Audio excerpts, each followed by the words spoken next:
just to tour the town. Michigan, Indiana is one of my favorite spots, Michiana. But it's really great to have you on, Bob. Maybe you can tell us more about this historical significance of the fallen heroes of Indiana.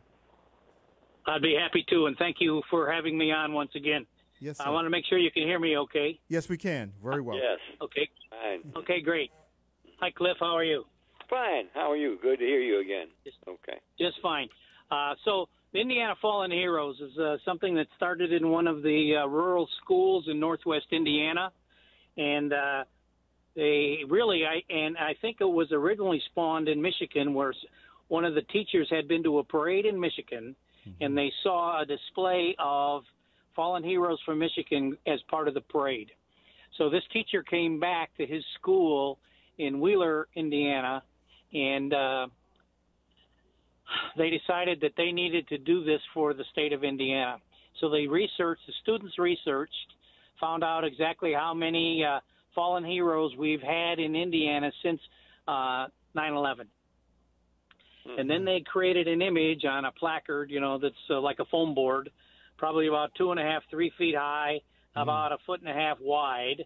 And on there would be the image of the individual, his age, his rank, the unit he was attached to, and then a brief synopsis, like 2 or 3 lines. It would be the fallen hero's name, his hometown, and that he was killed on such and such a date and such a location in Iraq or Afghanistan, et cetera. Mm-hmm. Oh, my And, goodness. and so in Indiana at the time, they had about 220 placards. So when you go to a parade, you got to find 220 people that are willing to carry one of these. And here it comes in the middle of the parade or the beginning of the parade, and there's 220 people carrying images of fallen heroes. Wow. And it is a breathtaking, visionary image in the mind, because here people are standing 2-3 feet away on the curb watching the parade go by, and they see row after row after row after row of these young men and realize that each one of them has died. Wow. And it is a moving experience, and the people that carry them have a moving experience. And sometimes we'll get somebody, it's a brother.